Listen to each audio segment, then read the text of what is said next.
Casa da Moeda tem mais de 300 anos e fica em um complexo industrial na zona oeste do Rio de Janeiro. A empresa tem 3 fábricas, uma gráfica que faz passaportes, selos e outros produtos, uma fábrica de moedas e uma de cédulas. E é nessa que a gente vai primeiro. Esse aqui é o papel que chega na Casa da Moeda. Já não é um papel comum, papel todo preparado. Se você olhasse uma folha dessa contra a luz, você já conseguiria ver as marcas d'água, que são aquelas partes mais finas e mais grossas do papel que formam uma impressão. Esse monte de papel, que já vem colorido e com fio magnético, vai para uma impressora offset, que funciona de um jeito parecido com uma impressora de revista. Mas uma gráfica comum costuma criar imagens usando só 4 cores. Aqui, as notas chegam a ter 27 cores diferentes e a impressão acontece dos 2 lados do papel ao mesmo tempo.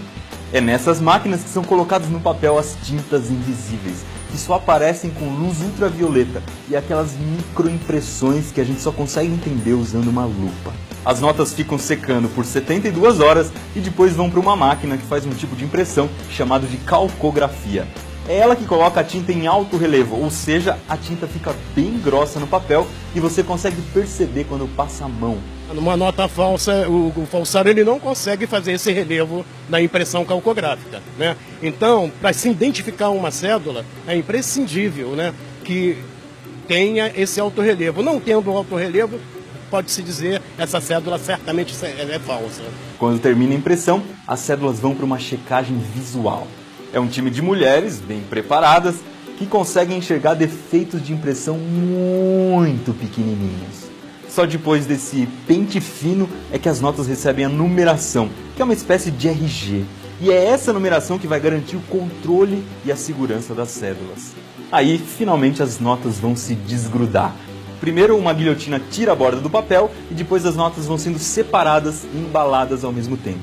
No caso das notas de 100, elas são organizadas em pacotinhos de R$10.000 e depois embaladas num pacote de R$100.000 que vai para dentro de uma caixa.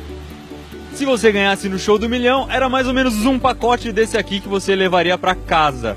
Isso aqui tem R$1.600.000 em cédulas de R$100. Já estão todas numeradas, empacotadas, prontinhas para serem mandadas para o Banco Central. A gente acabou de ver como são feitas as cédulas, bora ver como são feitas as moedas.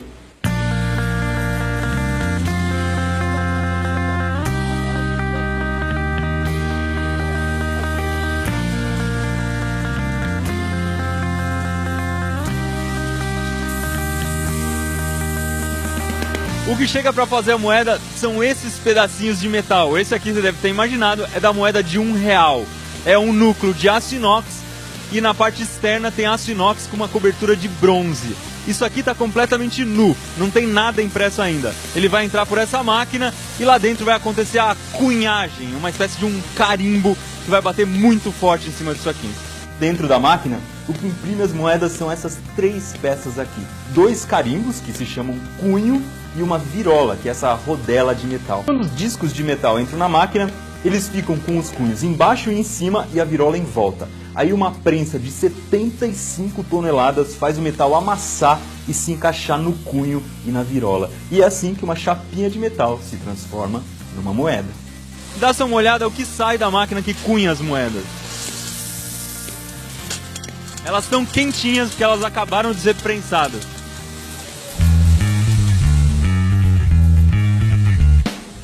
O que impede de uma pessoa pegar um pedaço de metal e fazer uma moeda em casa? Por que é difícil de falsificar? O que garante que ninguém vai falsificar uma moeda? Primeiro, esse produto, a moeda brasileira, ela é rica em detalhes. Para você fabricar um matrizeiro com a complexidade que é, fica bem difícil de se reproduzir. Precisa de maquinários extremamente caros, né, que é onde eles estimulam o investimento do falsificador.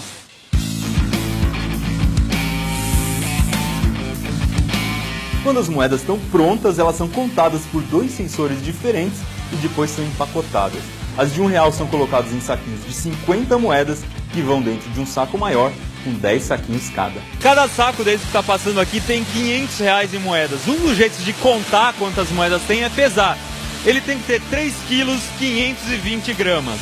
E é essa máquina que faz isso. Então o que eu vou fazer é tentar sabotar um saco colocando algumas moedas a mais. Olha, ele está passando aqui. Vou botar 50 moedas a mais, vamos ver o que vai acontecer.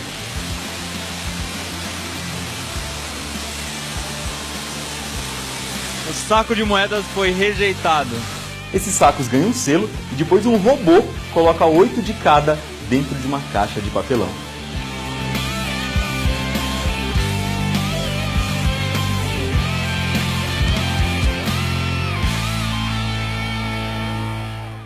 Eu estou sentado aqui no produto final da cunhagem de moedas. Esse pallet, os pallets de moedas de R$1 tem 128 mil moedas de R$1 que vão para o Banco Central. E são 32 caixinhas dessa aqui dentro do pallet. Cada caixa dessa tem R$4.000 e 30 quilos.